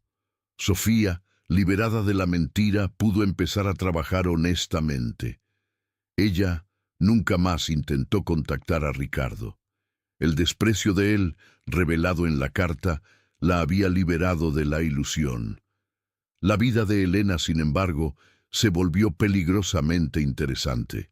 Cuando una mujer toma el control de un imperio, atrae a dos tipos de personas: depredadores y admiradores. Los depredadores llegaron primero. Había un competidor de Ricardo de toda la vida, un hombre llamado Gustavo Dávila, conocido por ser agresivo y sin escrúpulos. Gustavo vio en Elena una debilidad, una mujer recién divorciada, lidiando con un escándalo, y pensó que era el momento perfecto para una adquisición hostil.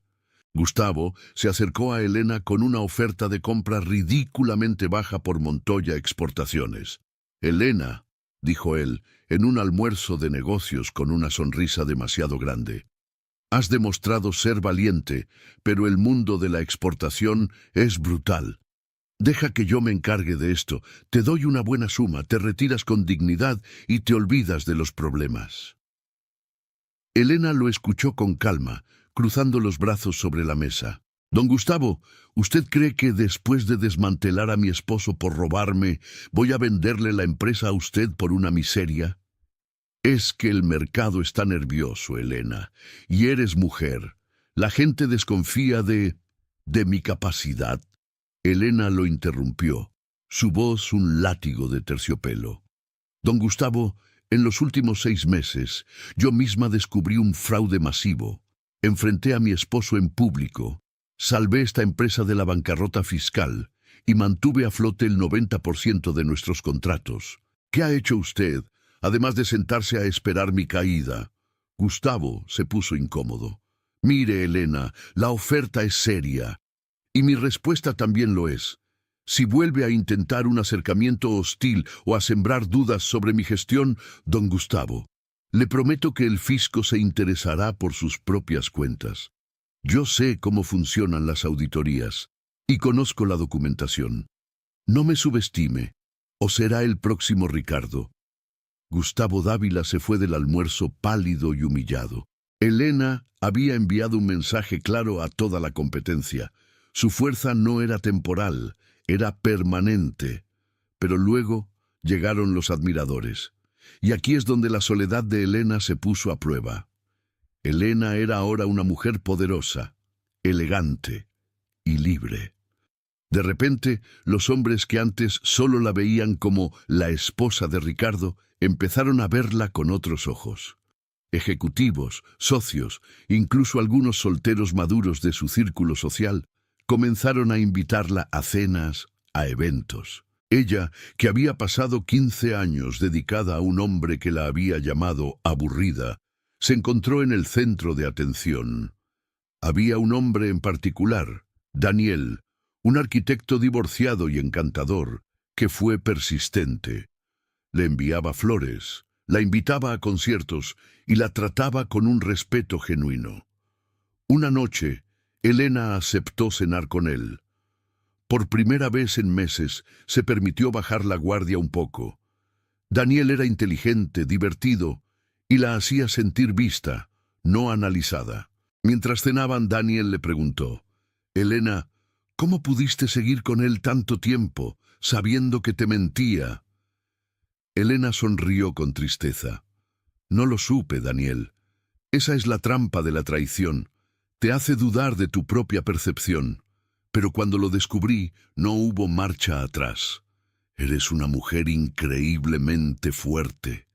No, fui una mujer tonta durante mucho tiempo. Ahora, solo soy precavida». Y esa era la verdad. El trauma de la traición era como una cicatriz invisible. Ella podía ser amable, sonreír, pero la confianza estaba rota. Cada vez que Daniel la miraba con afecto, una voz interior le gritaba: «¿Es real? ¿Qué esconde? ¿Hay otra llave en su bolsillo?». La paranoia era un efecto secundario de la venganza. Ella había descubierto la capacidad humana de la mentira en su forma más pura, y ahora le costaba creer en la bondad desinteresada. Después de esa cena, Elena decidió que no estaba lista. No podía permitirse un error más. Su energía tenía que estar enfocada en sus hijos y en la empresa. La soledad, por dolorosa que fuera, era más segura que la vulnerabilidad. «Gracias, Daniel. Eres un hombre maravilloso, pero necesito tiempo, mucho tiempo».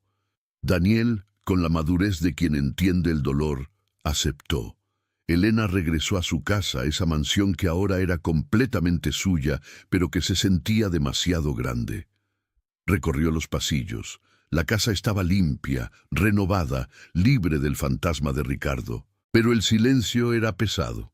Una noche, mientras revisaba las cuentas de la empresa, se encontró con un detalle curioso: una pequeña cuenta de inversión que Ricardo había abierto hace 15 años, justo antes de casarse, y que nunca había tocado. No era parte del fraude, porque la había abierto antes de que fundaran la empresa.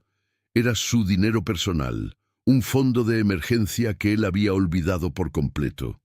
Elena, por curiosidad, revisó el estado de cuenta. Había una cantidad modesta, y un beneficiario, su madre, que había fallecido hacía 5 años. Era un recuerdo de un Ricardo más joven, más simple, antes de que la avaricia y la doble vida lo consumieran. Un Ricardo que sí había amado a su madre y que había tenido un plan de vida honesto. Elena sintió un breve pinchazo de melancolía por lo que pudo haber sido. Pero ese sentimiento duró solo un segundo. El hombre que había escrito que ella era aburrida había matado a ese hombre. Ella liquidó la cuenta y donó el dinero a un refugio de animales, a nombre de su madre. Cerrar ese último capítulo emocional fue liberador. El tiempo pasó y Elena se consolidó. 6 meses después del divorcio, Montoya Exportaciones estaba más fuerte que nunca. Ella ya no necesitaba a don Ramiro para las negociaciones diarias, ni a Jorge para el análisis financiero. Ella misma era la autoridad. Había aprendido el negocio desde adentro, con una maestría que superaba la de Ricardo. Ella cambió el nombre de la empresa a E&H Global. Ya no era solo una empresa familiar, era una marca de poder. Pero la vida siempre encuentra la manera de recordarte que el pasado tiene largas garras. Un día, en el centro de la ciudad, mientras Elena salía de una reunión con el alcalde, lo vio. Ricardo. Estaba a una distancia prudente, en la acera opuesta, esperando un autobús. Ya no era el hombre elegante e impecable. Vestía ropa gastada, su cabello estaba descuidado y su postura era la de un hombre vencido. Llevaba en la mano una bolsa de plástico de una tienda de comestibles barata. Sus ojos se encontraron. El corazón de Elena no latió más rápido. No sintió rabia ni triunfo. Solo sintió una calma fría. Ricardo intentó sonreír. Esa vieja sonrisa de suficiencia que ahora solo se veía patética en su rostro demacrado. Hizo un leve gesto con la mano, como si fueran viejos conocidos que se cruzan por casualidad. Elena no devolvió el saludo, no cambió su expresión. Simplemente lo miró, desde arriba, con la distancia que se le da a un extraño que ha invadido tu espacio. Luego, se subió a su coche, el mismo coche que él había comprado con dinero de la empresa. Mientras el coche se alejaba, Elena lo vio en el espejo retrovisor. Ricardo seguía de pie, mirando el coche, solo en la parada de autobús. Esa visión fue la confirmación final de su venganza. No necesitaba que él gritara ni que le suplicara perdón. Verlo reducido a un hombre ordinario, sin poder ni respeto, era la prueba de que la justicia se había cumplido. En ese momento, Elena entendió algo fundamental sobre la traición y la venganza. La venganza no era la destrucción del otro, era la reconstrucción de uno mismo. Ricardo había elegido su destino. Elena había elegido el suyo. Pero la historia de Elena, mis amigos, no puede terminar aquí, porque una mujer con tanto poder, que ha luchado tanto por su independencia, no se queda sentada. Ella está lista para el siguiente capítulo, un capítulo donde el amor y la ambición se cruzan de formas inesperadas. Elena se había prometido a sí misma no volver a ser la esposa de nadie. Había jurado no ser vulnerable, pero el corazón humano es terco y la vida en la cima es solitaria. Unos meses después, en una convención de exportadores en Miami, el mismo lugar donde Ricardo había estado con Sofía años atrás, Elena se encontró con un desafío diferente a cualquier otro. Ella estaba dando una conferencia magistral sobre ética empresarial y transparencia. Su historia era conocida y su presencia inspiraba respeto. Al final de su discurso, un hombre se acercó. No era un empresario de su círculo habitual. Era un hombre de unos 50 años, alto, de cabello canoso y ojos penetrantes, vestido con la elegancia sobria de un hombre de mundo. «Señora Montoya», dijo él, con un acento que Elena identificó como español, pero con la suavidad de quien ha vivido en Latinoamérica. «Mi nombre es Alejandro Vidal. Su historia es impresionante». «Gracias, señor Vidal». «No, no es solo la historia, es la gestión. He estado siguiendo su empresa. Lo que usted hizo en 6 meses es un milagro. Su antiguo esposo era un niño jugando a los negocios. Usted es la verdadera jugadora». Elena se sintió halagada, pero la cautela era su segunda naturaleza. «¿Y a qué se dedica usted, señor Vidal?» «Soy inversor y estoy buscando un socio en Latinoamérica con su nivel de integridad y visión». Alejandro Vidal no era un depredador, era un hombre que reconocía el poder. Elena lo escuchó. Él le propuso una alianza estratégica, una expansión de ENH Global hacia Europa, con un capital de riesgo que duplicaría la capacidad de la empresa en un año. Era una oportunidad de oro, el tipo de oportunidad que consolidaría a Elena como una figura global.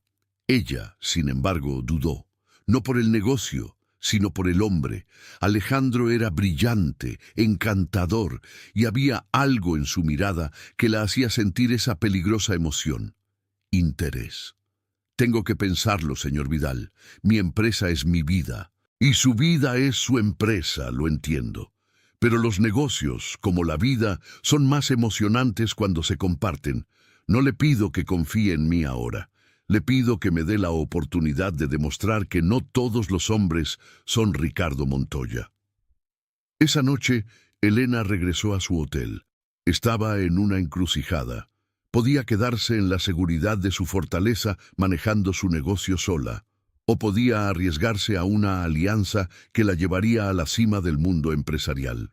Y de paso, arriesgarse a abrir su corazón de nuevo. La Elena de hace un año habría huido. La Elena de hoy, la ejecutora, sabía que el verdadero coraje no era la venganza, sino la capacidad de avanzar sin miedo, incluso cuando el riesgo era personal.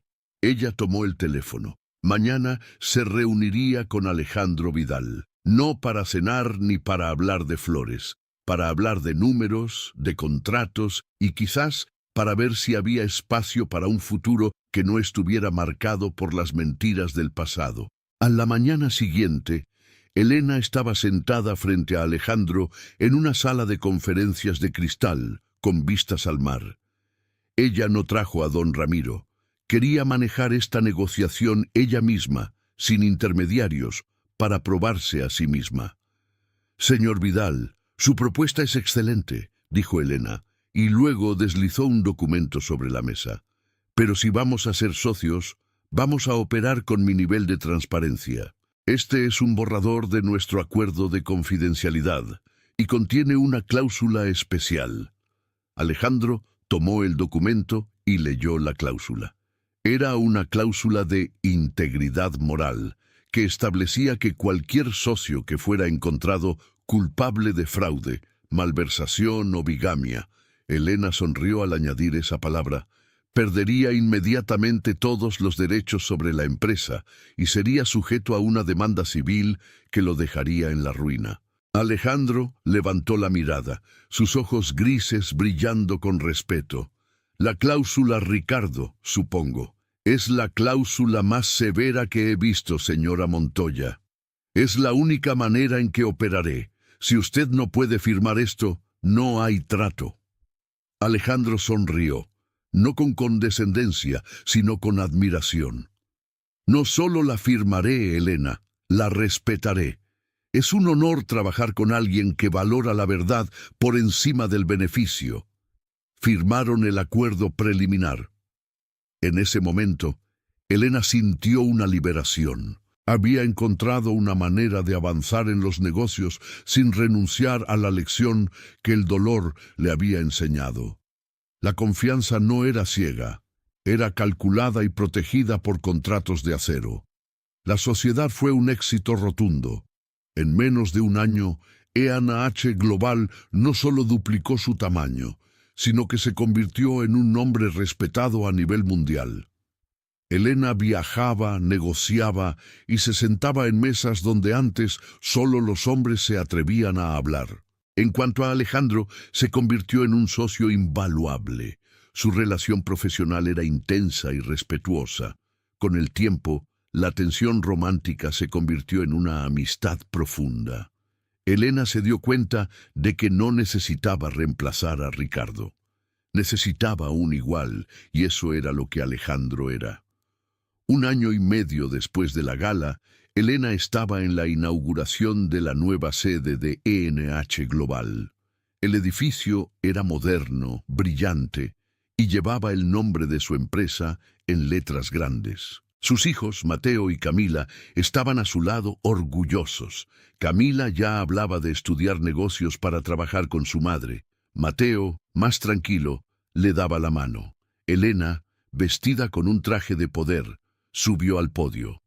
«Bienvenidos a E&H Global», dijo ella mirando a la multitud de socios, clientes y amigos. Esta empresa no se construyó sobre cimientos falsos, se construyó sobre la honestidad, el trabajo duro y la lealtad. Ella no mencionó a Ricardo, ya no era necesario. El nombre de Ricardo Montoya había sido borrado, no por el odio, sino por la irrelevancia. Él estaba lidiando con su destino en los tribunales, un hombre solitario, pagando sus deudas con el fisco y la sociedad. Al final del discurso, Alejandro se acercó y le dio un beso en la mejilla. «Lo lograste, Elena». «Lo logramos, Alejandro». Ella sonrió. Era una sonrisa genuina, sin sombras del pasado. Esa noche, cuando Elena regresó a casa, se sentó sola en su estudio. Ya no era un lugar de espionaje o dolor. Era su centro de comando. Tomó la llave de la caja de seguridad, esa llave que había desencadenado todo el caos, y la sostuvo en la palma de su mano. Ya no tenía valor. La caja había sido vaciada y cerrada. Era solo un trozo de metal. Elena se levantó y caminó hacia el jardín. Había hecho una hoguera pequeña para quemar papeles viejos. Lanzó la llave al fuego. Vio cómo el metal se calentaba y se oscurecía en las llamas. No era el final de su vida, ni el final de su historia, era el final de la mentira. Elena, la ejecutora, había demostrado que la mujer que parece aburrida puede ser la más peligrosa. Había recuperado su dignidad y había aprendido que la traición de un hombre no define el valor de una mujer. Y ahora, mis amigos, ella estaba lista para vivir, no para vengarse. Y eso, al final, fue el triunfo más grande de todos. El futuro era suyo, sin deudas ni fantasmas, y por primera vez en mucho tiempo era completamente honesto. Y colorín colorado, esta historia de traición y poder ha terminado.